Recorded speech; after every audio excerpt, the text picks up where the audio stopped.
Assalamualaikum warahmatullahi wabarakatuh. Saya Dion Sanjaya dengan NIM 0543685666 dalam program studi ilmu pemerintahan ingin menjelaskan tentang term dan tiga jenisnya beserta contohnya, yaitu satu, term universal, yaitu definisinya. Term universal adalah term yang mencakup semua anggota dari suatu kelas, satu kelas atau kategori. Tidak ada anggota dari kelas tersebut yang terkecualikan. Contoh, semua orang dewasa mencakup semua orang telah mencapai usia dewasa. Kedua, setiap negara anggota PBB atau mencakup semua negara yang menjadi anggota PBB. Ketiga, seluruh siswa di kelas ini atau mencakup semua siswa yang ada di kelas tersebut. Dua, term partikular. Definisinya, term partikular adalah term hanya mencakup sebagian anggota dari suatu kelas atau kategori. Ada anggota dari kelas tersebut yang tidak memiliki dalam term tersebut. Contohnya, beberapa mahasiswa hanya mencakup sebagian dari seluruh mahasiswa. Sebagian karyawan hanya mencakup sebagian dari seluruh karyawan. Beberapa kota di Indonesia hanya mencakup sebagian dari seluruh kota di Indonesia. Dan tiga, term equivokal. Definisinya adalah term yang memiliki arti atau makna yang berbeda. Dalam konteks yang berbeda, kata tersebut memiliki lebih dari satu arti yang dapat menimbulkan kebingungan atau kesalahpahaman jika tidak diperhatikan dengan cermat.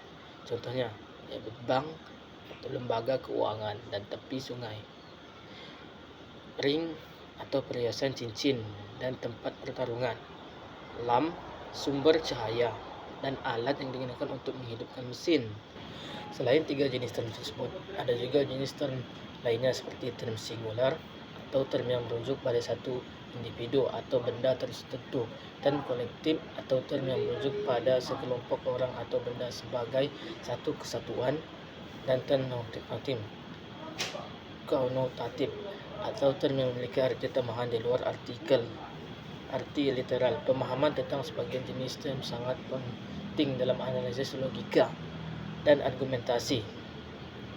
Yang kedua, saya ingin menjelaskan tentang bentuk sesat pikir atau logical fallacy dan contohnya, yaitu sesat pikir atau logical fallacy adalah kesalahan dalam berpikir atau argumen yang dapat mengelabui atau menyesatkan seseorang. Ini terjadi ketika argumen tidak didasarkan pada logika atau argumen yang kuat. Penting untuk mengidentifikasi dan menghindari logical fallacy agar argumen kita menjadi lebih kuat dan lebih meyakinkan. Berikut beberapa contoh logical fallacy. 1. Sesat akibat. Ini terjadi ketika seseorang mengasumsikan bahwa karena satu peristiwa terjadi setelah yang lain, maka yang pertama adalah penyebab yang sebenarnya. Contoh, setelah saya membeli payung baru, hujan turun. Jadi, payung baru saya adalah penyebab hujan. Kedua, pengalaman pribadi.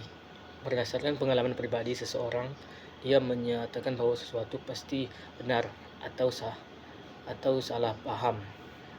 Tambahan, contoh, saya tidak pernah makan brokoli dan merasa tidak sehat. Oleh karena itu, brokoli tidak berguna. 3. Serangan pribadi atau ad hominem. Alih-alih menanggapi argumen, seseorang menyerang karakter atau sifat pribadi penanya. Contoh, tidak perlu mendengarkan apa yang dikatakan. Dia adalah orang yang sering terlambat. Untuk menghindari logical fallacy, pertimbangkan langkah-langkah ini. 1. Periksa argumen Anda. Selalu cek argumen Anda untuk memastikan bahwa mereka didasarkan pada logika yang kuat dan bukti yang relevan. 2. Gunakan data dan bukti. Dukung argumen Anda dengan data, fakta, dan bukti yang kuat. Ini membuat argumen Anda lebih meyakinkan. 3. Selidiki argumen lawan ketika berdebat dengan seksama argumen lawan dan respon dengan argumen yang relevan, bukan serangan pribadi. 4. Kenali berbagai jenis fallacy. Belajar mengenali berbagai logical fallacy akan membantu Anda menghindari dalam argumen Anda dan dalam mendeteksi mereka dalam argumen orang lain. 5. Melatih berpikir kritis. Pelajari dan praktikkan keterampilan berpikir kritis seperti mengidentifikasi asumsi, mengevaluasi argumen, dan membedakan fakta dari pendapat. Sekian penjelasan dari saya. Itu saja, lebih dan kurangnya saya mohon maaf. Saya akhiri. Wassalamualaikum warahmatullahi wabarakatuh.